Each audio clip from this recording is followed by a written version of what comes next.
Hello all, IITസിനെ കുറിച്ചും NITസിനെ കുറിച്ചും അതുപോലെ തന്നെ JEE സ്ട്രാറ്റജീസിനെ കുറിച്ചൊക്കെ സംസാരിക്കുന്ന അടുത്ത എപ്പിസോഡിലേക്ക് എല്ലാവർക്കും സ്വാഗതം. അപ്പോൾ ഞാൻ ഇർഷാദ് സാറും വീണ്ടും ഇന്ന് ഒരു ഡിഫറെൻറ്റ് ടോപ്പിക്കിനെ കുറിച്ച് സംസാരിക്കാൻ വന്നിരിക്കുകയാണ്. ഇന്നത്തെ നമ്മുടെ ടോപ്പിക് എന്ന് പറയുന്നത് മാത്തമാറ്റിക്സ് ഫോർ JEE ആണ്. ഇർഷാദ് സാർ, നമ്മളിപ്പം നമ്മുടെ ചാനലിലെ കമൻസ് നോക്കുകയാണെന്നുണ്ടെങ്കിലും അതുപോലെ തന്നെ പൊതുവെ കുട്ടികളുടെ ഒരു കൺസേൺ കേൾക്കുകയാണെന്നുണ്ടെങ്കിൽ ഏറ്റവും കൂടുതൽ ആളുകളുടെ പ്രശ്നം മാത്സ് തന്നെയാണ്. അത് JEE മാത്രമല്ല, ശരിക്കും പറയുകയാണെങ്കിൽ സ്കൂളിലെ ഒരു 4th സ്റ്റാൻഡേർഡ് മുതൽ അങ്ങോട്ട് എനിക്ക് തോന്നുന്നത് കുട്ടികളുടെ ഏറ്റവും വലിയ പേടി സ്വപ്നം മാത്തമാറ്റിക്സ് തന്നെയാണ്. അപ്പോൾ JEEയിലേക്ക് വരുമ്പോൾ ഇതെന്ത് ചെയ്യും, ഒന്നുകൂടെ ഇൻറ്റൻസിഫൈ ചെയ്യും.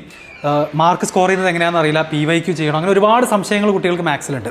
അപ്പോൾ ഇന്ന് നമ്മൾ അഡ്രസ്സ് ചെയ്യാൻ ഉദ്ദേശിക്കുന്നത് JEEക്ക് പ്രിപ്പയർ ചെയ്യുന്ന ഒരു കുട്ടി മേ ബി ഇപ്പോൾ 10th അല്ലെങ്കിൽ 11th 12th റിപ്പീറ്റ് ചെയ്യുന്ന സ്റ്റുഡൻസ് ആയിരിക്കാം. അപ്പോൾ ഓവറോൾ JEE എക്സാമിന് വേണ്ടിയിട്ട് നമ്മൾ മാത്തമാറ്റിക്സ് എങ്ങനെയാണ് പ്രിപ്പയർ ചെയ്യേണ്ടത്, ഏത് ബുക്സ് കവർ ചെയ്യണം, ഈ അഡ്വാൻസ്ഡും കീമും മെയിൻസും തമ്മിലുള്ള വ്യത്യാസം എന്താണ്, ബോർഡ് എക്സാം എങ്ങനെ വരും എന്നുള്ളതൊക്കെയാണ് നമ്മളിന്ന് ഡിസ്കസ് ചെയ്യാൻ ഉദ്ദേശിക്കുന്നത്. അപ്പോൾ അതിൽ JEEയെ സംബന്ധിച്ചിടത്തോളം മാത്തമാറ്റിക്സിൻ്റെ ഒരു റോള് എത്രത്തോളം ഉണ്ട്?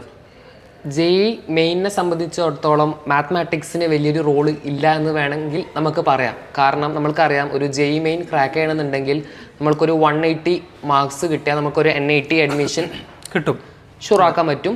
പക്ഷേ കൂടുതൽ ആൾക്കാരും ഒരുപാട് നീറ്റ് ആസ്പിറൻസ് നമ്മൾക്കറിയാം JEE എഴുതുന്നുണ്ട്. അവർക്ക് ചെയ്യണ കാര്യം ഫിസിക്സിലൊരു 70, കെമിസ്ട്രിയിലൊരു 80, അപ്പം തന്നെ അവർക്ക് 150 സ്കോറായി. മാത്സിലൊരു 30 ആണ് അവർ സ്കോർ ചെയ്യുക. നമ്മൾ വിചാരിക്കും എന്നാൽ പിന്നെ മാത്സ് പഠിക്കണോ?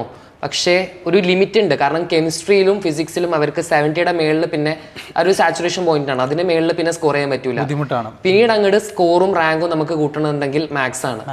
സോ മാത്സിൽ ഒരു 30-40 മാർക്ക് എന്നൊക്കെ പറഞ്ഞാൽ അത്യാവശ്യം നല്ലൊരു മാർക്ക് തന്നെയാണ്. കാരണം ഈ 12 ലക്ഷം അല്ലെങ്കിൽ 15 ലക്ഷം പേര് എഴുതുന്ന JEE മെയിൻസിൽ നമ്മൾക്ക് ഒരു 95% മാത്സിൽ വേണമെന്നുണ്ടെങ്കിൽ ഒരു 24 മാർക്സ് മതി. സോ ദാറ്റ് മീൻസ് ആ JEE മെയിൻ എഴുതുന്നതിൽ 95% ആൾക്കാർക്കും ഔട്ട് ഓഫ് 100 25 മാർക്ക് പോലും എടുക്കാൻ പറ്റണില്ല എന്നുള്ളതാണ്. ഇറ്റ് മീൻസ് അത്രയും ഡിഫിക്കൽട്ട് ആണെന്നാണ്. അപ്പോൾ മാത്തമാറ്റിക്സ് നമുക്കറിയാം, മാത്സ് JEEയെ സംബന്ധിച്ചിടത്തോളം ഇപ്പോൾ ഒരു എഞ്ചിനീയറിംഗ് ആസ്പിറന്റ് ആണെന്നുണ്ടെങ്കിൽ മാത്തമാറ്റിക്സ് ഇമ്പോർട്ടൻ്റ് തന്നെയാണ്. മാത്തമാറ്റിക്സ് ഇമ്പോർട്ടൻ്റ് ആണ്.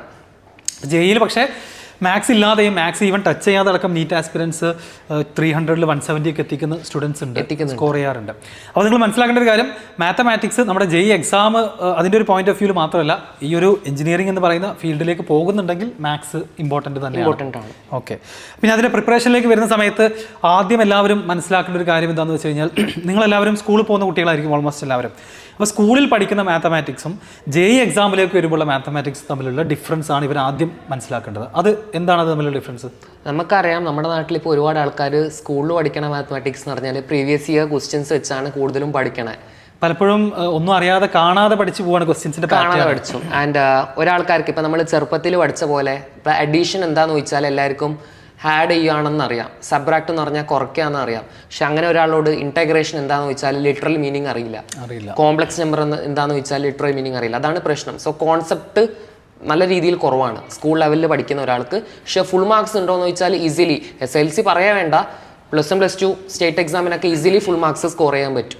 ഈവൻ CBSE ആണെങ്കിലും ഒരു പരിധി വരെയൊക്കെ നല്ല സ്കോർ ചെയ്യാൻ പറ്റും. പക്ഷെ JEE വെച്ച് നോക്കുമ്പോൾ കമ്പാരിറ്റീവ്ലി ഭയങ്കര വ്യത്യാസമുണ്ട്. അതിന് ഒരു വേറെ ലെവൽ ഓഫ് അണ്ടർസ്റ്റാൻഡിങ് തന്നെ സബ്ജക്റ്റിൽ വേണം. നമുക്ക് ഒരുപാട് ടോപ്പിക്സ് കണക്ട് ചെയ്തുകൊണ്ട് ചിന്തിക്കാനും ആ ഒരു മാത്തമാറ്റിക്കൽ എബിലിറ്റി തന്നെ നമ്മൾ പറയും, അത് ഡെവലപ്പ് ചെയ്യാൻ ശരിക്കും കോൺസെപ്റ്റ് അറിഞ്ഞ് പഠിക്കുന്ന വേണം, അല്ലേ? അപ്പോൾ നമ്മളൊരു സ്റ്റഡിയിങ് മെത്തേഡ് നമ്മൾ നോക്കുകയാണെന്നുണ്ടെങ്കിൽ മാത്സ് പഠിക്കുന്നതും മറ്റ് സബ്ജക്റ്റുകൾ ഇംഗ്ലീഷോ സോഷ്യൽ സയൻസോ അല്ലെങ്കിൽ സയൻസിലെ മറ്റ് സബ്ജക്റ്റുകളും പഠിക്കുന്നതും തമ്മിലുള്ള ഒരു ഡിഫറൻസ് എന്താണ്? സ്റ്റൈൽ ഓഫ് ലേണിംഗിലുള്ള difference. Style of learning for example ഇപ്പോൾ സോഷ്യൽ സയൻസോ അല്ലെങ്കിൽ ബയോളജിയോ ഈവൻ കെമിസ്ട്രി ആണെങ്കിൽ പോലും നമ്മൾക്ക് വായിച്ച് മനസ്സിലാക്കാൻ പറ്റും ഒരു പരിധി വരെ. വിത്തൗട്ട് ഈവൻ എ ടീച്ചർ നമ്മൾക്ക് കുറച്ചൊക്കെ ഇൻഓർഗാനിക് കെമിസ്ട്രി ഒക്കെ വായിച്ച് മനസ്സിലാക്കാം, അണ്ടർലൈൻ ചെയ്ത് മനസ്സിലാക്കാൻ പറ്റും. പക്ഷെ മാത്സ് ഒരു 95% സ്റ്റുഡൻസിനും ഡയറക്റ്റ്ലി ഒരു ടെക്സ്റ്റ് ബുക്ക് അല്ലെങ്കിൽ ഒരു വീഡിയോ കണ്ടുകൊണ്ട് മനസ്സിലാക്കാൻ പറ്റൂല. ഇനീഷ്യലി ഒരു ടീച്ചറിൻ്റെ ഹെൽപ്പ് വേണം. സെൽഫ് പ്രിപ്പയർ ചെയ്യാൻ പറ്റാത്തൊരു സബ്ജക്റ്റാണ് മാത്സ്. ഇനീഷ്യലി ഒരു ടീച്ചറിൻ്റെ പുഷ് വേണം. അത് കിട്ടി ബേസിക് കോൺസെപ്റ്റ് ഒന്ന് അറിഞ്ഞു കഴിഞ്ഞാൽ പിന്നെ അങ്ങോട്ട് നമുക്ക് സ്വന്തമായി ഡെവലപ്പ് ചെയ്തുകൊണ്ട് പോകാൻ പറ്റും. പക്ഷേ സോഷ്യൽ സയൻസിന് അങ്ങനെയല്ല, ത്രൂ ഔട്ട് സെയിം ഫ്ലോ നമ്മൾ ഫോളോ ചെയ്യണം പ്രിപ്പറേഷന്. പക്ഷേ മാത്സ് അങ്ങനെയല്ല, ഒന്ന് അത് കിട്ടിക്കഴിഞ്ഞാൽ പിന്നീട് അങ്ങോട്ട് നമുക്ക് തന്നെ ആ ഒരു ഫ്ലോയിൽ അങ്ങ് പോകാൻ പറ്റും. പിന്നെ ഒരു കാര്യം എന്താണെന്ന് വെച്ച് കഴിഞ്ഞാൽ പ്രാക്ടീസ് തന്നെയാണ്. അത് ഭയങ്കര കുട്ടികളുടെ ആക്റ്റീവ് ആയിട്ടുള്ള ഇൻവോൾവ്മെന്റ് വേണ്ട ഒരു സബ്ജക്റ്റാണ് മാത്തമാറ്റിക്സ്. അപ്പോൾ നമ്മൾ ക്ലാസ്സിലൊക്കെ മാത്സിന്റെ ക്ലാസ്സിലൊക്കെ നിങ്ങൾ ഇങ്ങനെ ചാരി ഇരുന്ന് കേട്ടിരുന്നോടൊന്നും ഒരു കാര്യമില്ല. അത് ബുക്കും പേപ്പർ അല്ലെങ്കിൽ പെന്നും എടുത്തിട്ട് നമ്മൾ നന്നായിട്ട് വർക്ക് ചെയ്യാൻ വേണം എന്നുള്ളതാണ് ബാക്കി സബ്ജക്ട്സുമായിട്ട് കമ്പയർ ചെയ്യുമ്പോൾ ഒരു ഡിഫറൻസ്. പിന്നെ നമ്മൾ കുറച്ച് പഠിച്ചാൽ മതി, കുറേ കാര്യം പഠിക്കേണ്ട. ഫോർ എക്സാമ്പിൾ ഇപ്പോൾ നമ്മൾ ചെറുപ്പത്തിൽ മൾട്ടിപ്ലിക്കേഷൻ ടേബിൾ പഠിക്കൂലേ, മൾട്ടിപ്ലിക്കേഷൻ ടേബിൾ നമ്മൾ 1 to 10 വരെ പഠിച്ചു എന്ന് വെച്ചാൽ നമുക്ക് 1 to 10 മാത്രമാണ് അറിയാം. ഇല്ല, നമുക്ക് ഏതൊരു ടേബിൾ ചോദിച്ചാലും നമുക്ക് പറയാൻ പറ്റും. കാരണം നമുക്ക് കോൺസെപ്റ്റ് അറിയാം, പ്രൊഡക്റ്റ് എന്താണെന്ന് അറിയാം, മൾട്ടിപ്ലിക്കേഷൻ എന്താണെന്ന് അറിയാം. സോ ഇപ്പോൾ ആർക്ക് വേണമെങ്കിലും ചെയ്യാൻ പറ്റും. സോ അതുപോലെ നമുക്ക് ഏതൊരു ചാപ്റ്ററും നമുക്ക് അതുപോലെ ബേസിക് ലെവൽ അറിഞ്ഞു കഴിഞ്ഞാൽ നമുക്ക് ഡെവലപ്പ് ചെയ്ത് പോകാൻ പറ്റും. അതാണ് മാത്സിൻ്റെ ഒരു ഗുണമെന്ന് പറയുന്നത്. പിന്നെ ഒരു ഡിഫറൻസ് ചോദിക്കാനുള്ളത്, ഇപ്പം കീം പോലുള്ള എക്സാം, ഒരു കീം ലെവലുള്ള എക്സാമിന് വേണ്ട മാത്തമാറ്റിക്സും പിന്നെ ഒരു JEE ലെവലിലേക്ക് പോകുമ്പോൾ എന്താണ് ഡിഫറൻസ്? നമ്മളിപ്പോൾ കീമിൽ കൂടുതലും നമ്മുടെ സ്പീഡാണ് ടെസ്റ്റ് ചെയ്യണത്. സോ അത്രയും രീതിയിൽ നമ്മൾക്ക് കോൺസെപ്റ്റ് അറിഞ്ഞില്ലെങ്കിലും കുഴപ്പമില്ല, നല്ല സ്പീഡും ഒരു ആപ്റ്റിറ്റ്യൂഡ് സ്കില്ലുള്ള ഒരാൾക്ക് കീം ഈസിലി ക്രാക്ക് ചെയ്യാൻ പറ്റും. ആരാണ് മോസ്റ്റ് നമ്പർ ഓഫ് ക്വസ്റ്റ്യൻസ് ചെയ്യണമെന്ന്. പക്ഷെ നമ്മൾ JEE ലെവലിലോട്ട് വരുമ്പോൾ കുറച്ചും കൂടി കോൺസെപ്റ്റ് അറിഞ്ഞിരിക്കണം, കാൽക്കുലസ് നല്ല രീതിയിൽ അറിഞ്ഞിരിക്കണം. സോ കോൺസെപ്റ്റും ഗ്രാഫിക്കൽ സ്കില്ലും വിഷ്വലൈസേഷൻ സ്കില്ലൊക്കെ ഉണ്ടെങ്കിൽ JEE ലെവൽ അല്ലെങ്കിൽ അഡ്വാൻസ് ലെവൽ പ്രോബ്ലം നമുക്ക് തൊടാൻ പോലും പറ്റുള്ളൂ. പലപ്പോഴും ശ്രദ്ധിച്ചിട്ടുണ്ട്, ഇപ്പം ക്വാഡ്രാറ്റിക് ഇക്വേഷനിലെ ക്വസ്റ്റ്യൻ ആവാം, കോംപ്ലക്സ് നമ്പേഴ്സിലെ ക്വസ്റ്റ്യൻ ആവാം, അതിനൊക്കെ ഗ്രാഫിന്റെ നോളജ് ഭയങ്കര ഇമ്പോർട്ടൻ്റ് ആണ്. നല്ല രീതിയിൽ കോർഡിനേറ്റ് ജോമെട്രിയിലേക്കൊക്കെ വരികയാണെന്നുണ്ടെങ്കിലും ഗ്രാഫിക്കലി നമ്മളൊരു ഫംഗ്ഷനെ വിഷ്വലൈസ് ചെയ്യലും ആ ഫംഗ്ഷൻ്റെ ട്രാൻസ്ഫോർമേഷൻസ് ഗ്രാഫിക്കലി വിഷ്വലൈസ് ചെയ്യലൊക്കെ ഭയങ്കര ഇമ്പോർട്ടൻ്റ് ആണ്. എനിക്ക് തോന്നുന്നു അങ്ങനത്തെ സ്കില്ലാണ് പലപ്പോഴും JEEലേക്ക് വരുമ്പോൾ, കീമിൽ നിന്ന് JEEലേക്ക് വരുമ്പോൾ കുട്ടികൾക്ക് മിസ്സാവുന്നത്. കീമിലൊക്കെ ഡയറക്റ്റ് ഇക്വേഷൻ സബ്സ്റ്റിറ്റ്യൂട്ട് ചെയ്ത് നമുക്ക് ഉത്തരം കണ്ടുപിടിക്കാൻ പറ്റും. പക്ഷെ JEEക്ക് കുറച്ചും കൂടി അനലിറ്റിക്കൽ സ്കില്ല് വേണം. അപ്പോൾ നമ്മൾ ഓവറോൾ നോക്കുകയാണെന്നുണ്ടെങ്കിൽ ഇപ്പോൾ 11th 12th കുട്ടികളുണ്ടാകും. അപ്പം JEEക്ക് വേണ്ടി അവർ മാത്ത് പ്രിപ്പയർ ചെയ്യുന്നുണ്ടെങ്കിൽ തുടക്കം മുതലേ എങ്ങനെ പഠിച്ചു തുടങ്ങണം? അതായത് ഒരു ടീച്ചറുടെ ഗൈഡൻസോട് കൂടിയിട്ട് എങ്ങനെയായിരിക്കും അവർ പഠിച്ചു തുടങ്ങേണ്ടത്? അപ്പോൾ നമുക്കറിയാം 11th and 12th ബേസിക്കലി ഇപ്പം ഇനി JEE ആണെങ്കിലും ഏത് കോമ്പറ്റേറ്റീവ് എഞ്ചിനീയറിംഗ് എൻട്രൻസ് ആണെങ്കിലും ബേസിക് NCERT തന്നെയാണ്. സോ ഇപ്പോൾ നിങ്ങൾ 11th കുട്ടി ആയിക്കോട്ടെ, 12th ആയിക്കോട്ടെ, അല്ലെങ്കിൽ നിങ്ങൾ ഇവൺ ഒരു റിപ്പീറ്റർ ആയിക്കോട്ടെ, നിങ്ങൾ ബേസിക്കായി പഠിച്ച് തുടങ്ങേണ്ട NCERT വെച്ചായിരിക്കണം. ആൻഡ് ഏതൊരു ചാപ്റ്ററും നിങ്ങൾ പഠിച്ചു തുടങ്ങേണ്ട ഒരു ടീച്ചറിൻ്റെ ഹെൽപ്പ് വെച്ചായിരിക്കണം. Okay, whatever wherever you are going, whichever coaching centre, whichever books you are referring, first initially ഒരു ചാപ്റ്റർ പഠിക്കുന്നതിന് മുമ്പ് നമ്മൾക്ക് എന്തറിഞ്ഞിരിക്കണം? ഒരു ടീച്ചർ പഠിപ്പിച്ച് തന്ന ബേസിക്സ് അറിഞ്ഞിരിക്കണം. അത് കഴിഞ്ഞതിന് ശേഷം പിന്നെ നമ്മൾക്ക് പ്രോബ്ലം സോൾവിങ് സ്കില്ലാണ് നമ്മളിങ്ങനെ കൂട്ടിക്കൊണ്ടുവരേണ്ടത്. അതിന്റെ സ്റ്റാർട്ടിംഗ് പോയിന്റ് NCERT തന്നെയാണ് സ്റ്റാർട്ട് ചെയ്ത് വരേണ്ടത്. ഇനി നിങ്ങൾ ഏത് ഇയറുള്ള കുട്ടിയാണെങ്കിലും അങ്ങനെ തന്നെയാണ്. ഇനിയിപ്പോൾ നിങ്ങൾ എഞ്ചിനീയറിംഗിന് പോയി കഴിഞ്ഞാലും നമ്മൾക്ക് അവിടെയൊക്കെ ഒരുപാട് സ്ഥലത്ത് നമ്മൾക്ക് NCERT ഈ ബേസിക് ഇൻ്റഗ്രേഷനൊക്കെ അറിയില്ലെങ്കിൽ അവിടെ നമ്മൾ പോയി കഴിഞ്ഞതിന് ശേഷം നമ്മൾ ബുദ്ധിമുട്ടും. അപ്പോൾ JEE ആസ്പിരൻസ് ആദ്യം ഉറപ്പുവരുത്തേണ്ട ഒരു കാര്യം, നിങ്ങൾ ഓരോ ചാപ്റ്ററും സ്കൂളിൽ നിന്ന് പഠിക്കുന്നതിൻ്റെ കൂടെ തന്നെ NCERT എക്സസൈസസ് മുഴുവൻ ചെയ്ത് തീർത്തു. ശരിക്കും ബോർഡ് ലെവലിൽ പഠിക്കുന്ന പറഞ്ഞാൽ അത് NCERT തന്നെയാണ് പഠിക്കേണ്ടത്. പക്ഷേ നമ്മുടെ നാട്ടിൽ ഒരുപാട് ആൾക്കാർ NCERT കാണുന്ന പോലും ഇല്ല. എക്സാമിന്റെ ഒരു ലെവൽ എല്ലാവർക്കും അറിയാം. +2 ഇപ്പം സ്റ്റേറ്റ് സിലബസിന്റെ എക്സാം ഒക്കെ ആണെങ്കിൽ വളരെ ലോ ലെവലാണ്. NCERT ടച്ച് ചെയ്തിട്ടില്ലെങ്കിൽ പോലും A+ വാങ്ങാൻ പറ്റും എന്നുള്ളൊരു അവസ്ഥയാണ് നമുക്ക് എല്ലാവർക്കും അറിയാം. ഇപ്പോൾ നിങ്ങൾ പഠിച്ച സമയത്ത് ചോദിച്ച ചോദ്യം ഞാൻ പഠിച്ച സമയത്ത് ചോദിച്ചിട്ടുണ്ട്. അതേ ചോദ്യം തന്നെയാണ് ഈ വർഷം എക്സാമിന് ചോദിച്ചുകൊണ്ടിരിക്കുന്നത്. നമ്പർ മാത്രം മാറ്റിയാലായി. അപ്പോൾ ആ ഒരു അവസ്ഥ ഉള്ളതുകൊണ്ട് തന്നെ കുട്ടികൾ NCERT ടെക്സ്റ്റ് ബുക്ക് കാണാറില്ല, ചെയ്യാറില്ല. അപ്പോൾ അതിലുള്ള ക്വസ്റ്റ്യൻസ് ഒക്കെ പലപ്പോഴും എന്ത് ചെയ്യാറുണ്ട്, വരാറുണ്ട്. അപ്പോൾ അതാണ് ഫസ്റ്റ് തുടക്കം. നിങ്ങളൊക്കെ കുറച്ചുകൂടി കോൺഷ്യസ് ആയിരിക്കും. അതായത് സർ ഞാനിപ്പോൾ NCERT ലെവലിൽ മാത്രം പഠിച്ചുകൊണ്ട് കാര്യമുണ്ടോ? അത് ജയിക്കൊന്നും ഒരിക്കലും NCERT ലെവലിൽ ചോദിക്കില്ലല്ലോ. അതുകൊണ്ട് NCERT അവിടെ നിൽക്കട്ടെ, ഞാൻ പോയി കുറച്ച് വലിയ ബുക്സ് ആയ RD-SHAM അല്ലെങ്കിൽ ZENKage എടുത്ത് തുടങ്ങിക്കോട്ടെ എന്ന് നമ്മുടെ മനസ്സിലൊരു ധാരണ വരും. പക്ഷേ അത് പോയി തുടങ്ങണമെന്നുണ്ടെങ്കിൽ ബേസിക്കായി NCERT അറിഞ്ഞിരിക്കണം. NCERTയിലെ എല്ലാ പ്രോബ്ലവും ചെയ്യാൻ പറ്റാത്ത ഒരാൾക്ക് വേറൊരു ഗൈഡ് പോയി റെഫർ ചെയ്താൽ മനസ്സിലാവുമായിരിക്കും. പക്ഷേ ഐ വോണ്ട് സജസ്റ്റ് ദാറ്റ്.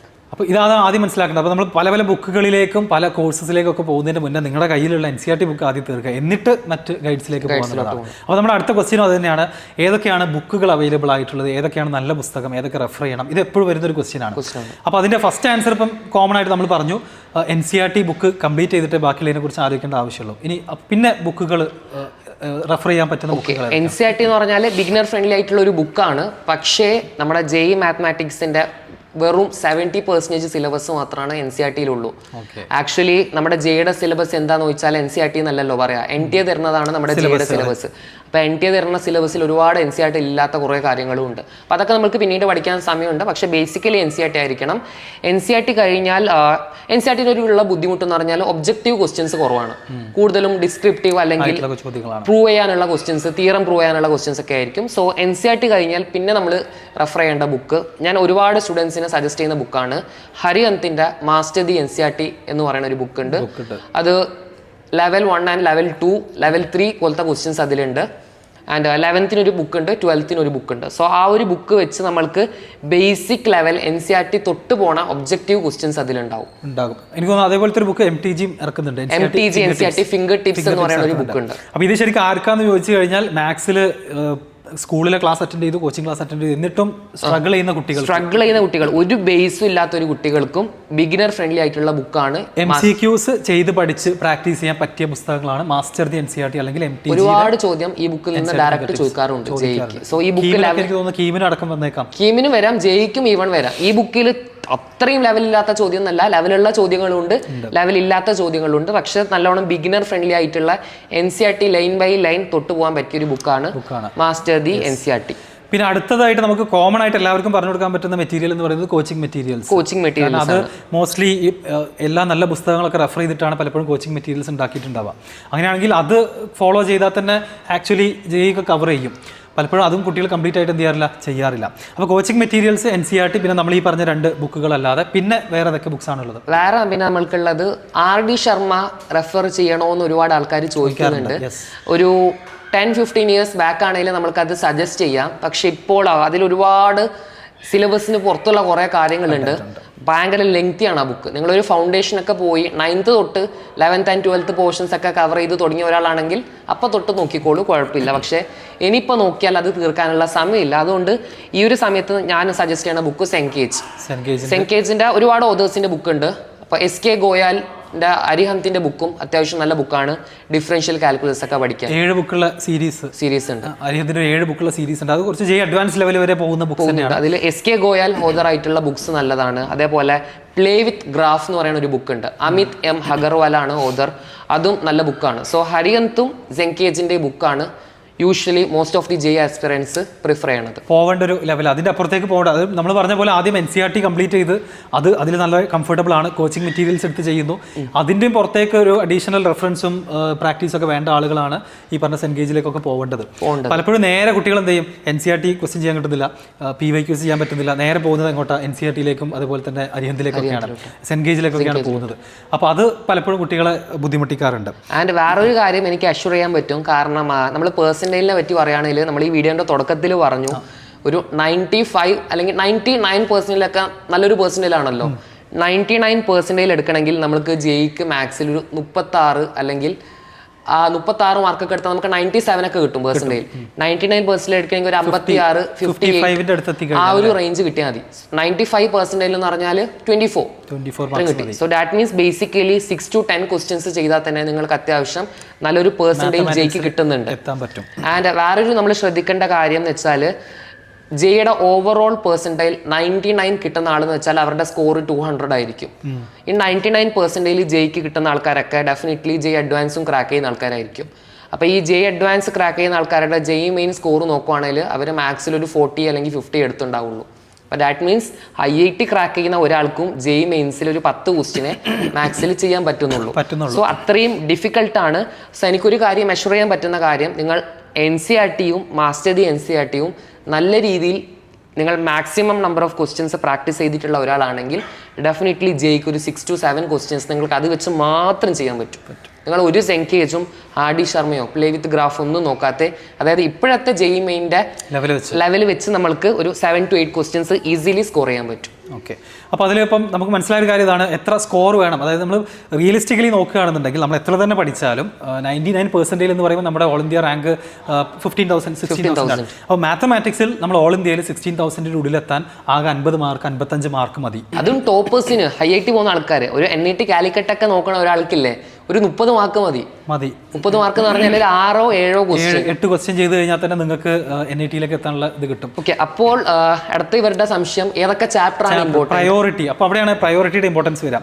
അപ്പോൾ നമ്മൾ നേരത്തെ പറഞ്ഞ പോലെ എല്ലാ ചാപ്റ്റേഴ്സും നമ്മൾ പഠിക്കണം. ഒരു ചാപ്റ്ററും ഇനീഷ്യലി സ്കിപ്പ് ചെയ്യാൻ പാടില്ല. NCERTയുടെ ലെവലിൽ നമ്മൾ എല്ലാ ചാപ്റ്റേഴ്സും പഠിച്ചിട്ടുണ്ടാവണം.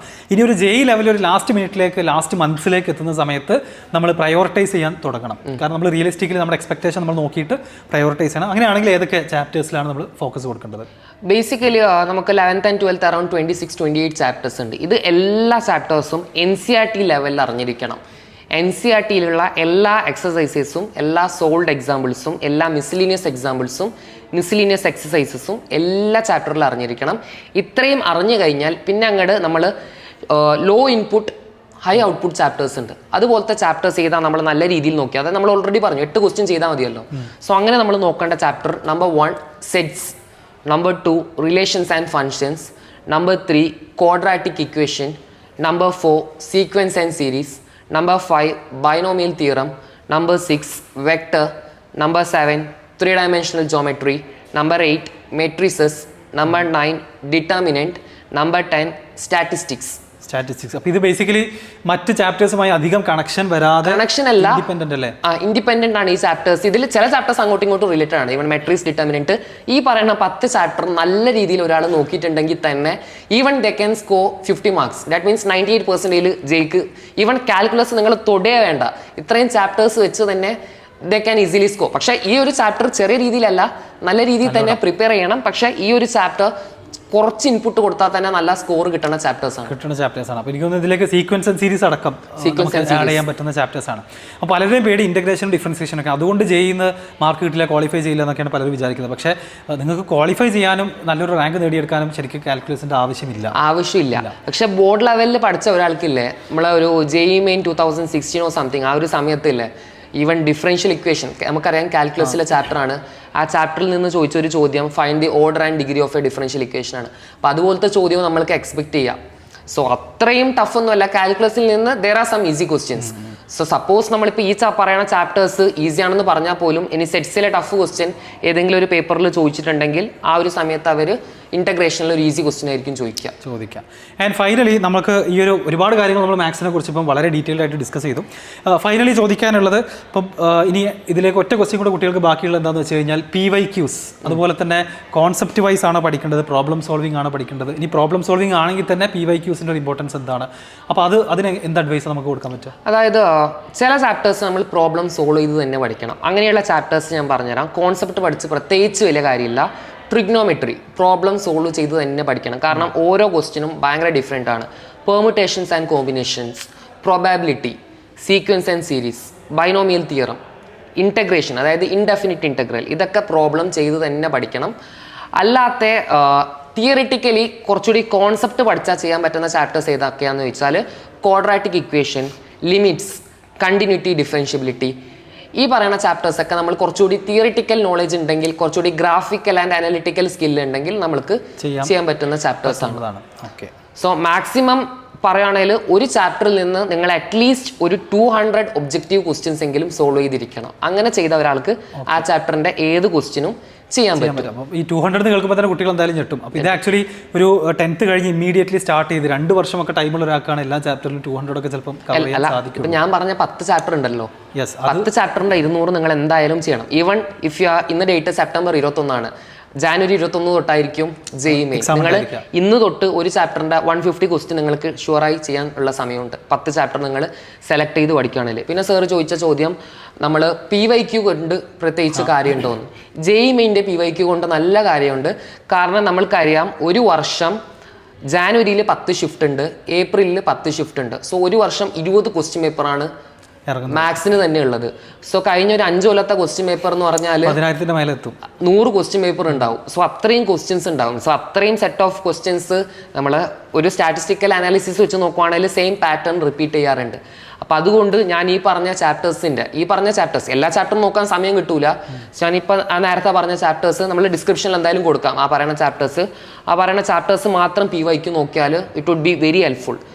ആൻഡ് PYQ നോക്കിയാൽ ചില സമയത്ത് നമുക്ക് ടെൻഷൻ ആവും. കാരണം ഇപ്പം ഞാൻ പറഞ്ഞു സെറ്റ്സ് ഈസി ആണെന്ന്, എന്ന് വെച്ച് സെറ്റ്സിലെ എല്ലാ PYQ നമുക്ക് ചെയ്യാൻ പറ്റണമെന്ന് യാതൊരു ഉറപ്പില്ല.